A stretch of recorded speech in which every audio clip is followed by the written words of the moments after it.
حضرت مولا علی شیر خدا نے امام حسن سے کہا تھا بیٹا 3 لوگوں سے مشورہ نہ کبھی کرنا.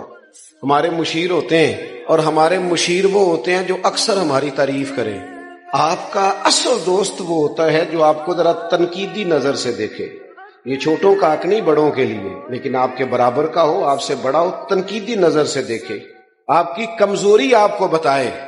وہ آپ کا دوست ہے. ہمارے اسا فرمایا کرتے تھے اپنی دشمنوں کی باتیں غور سے سنا کرو، وہ تمہیں نکھارنا چاہتے ہیں، وہ تمہاری کمیاں ڈھونڈ کے لاتے ہیں. ہم خوشامدیوں کے چنگل میں رہتے ہیں کہ شیخ سعدی فرماتے ہیں لکڑی کو گھن کھا جاتی ہے اور بڑے لوگوں کو خوشامد کھا جاتی ہے. ہمارے ملک میں بھلا وزیر کون بنتا ہے جو ذرا اچھا خوشامدی ہو، پارٹی کے صدر کی اچھی پہلے وہ کرے خوشامد، پھر ٹکٹ ملے گی، پھر وزارت ملے گی. اور پیروں کے ارد گرد زیادہ تر کون ہوتے ہیں؟ نعرے ذرا چنگے لان، تعریفیں ذرا اچھی کریں. یاد رکھیے گا حضرت شیر خدا مولا علی رضی اللہ تعالیٰ عنہ نے امام حسن سے فرمایا بیٹا 3 لوگوں سے مشورہ نہیں کرنا.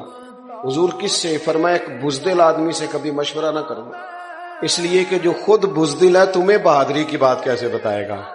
اور دوسرا کہا بیٹا لالچی بندے سے مشورہ نہیں کرنا، اس لیے کہ وہ تو بیچارہ ہر وقت عبد الدنیا عبد الدرہم بنا ہوا ہے، وہ تمہیں کیا مشورہ دے. اور تیسرا فرمایا پتر کنجوس سے مشورہ نہیں کرنا، اس لیے کہ جس کا دل بڑا نہیں اس کا دماغ کیسے بڑا ہو سکتا ہے.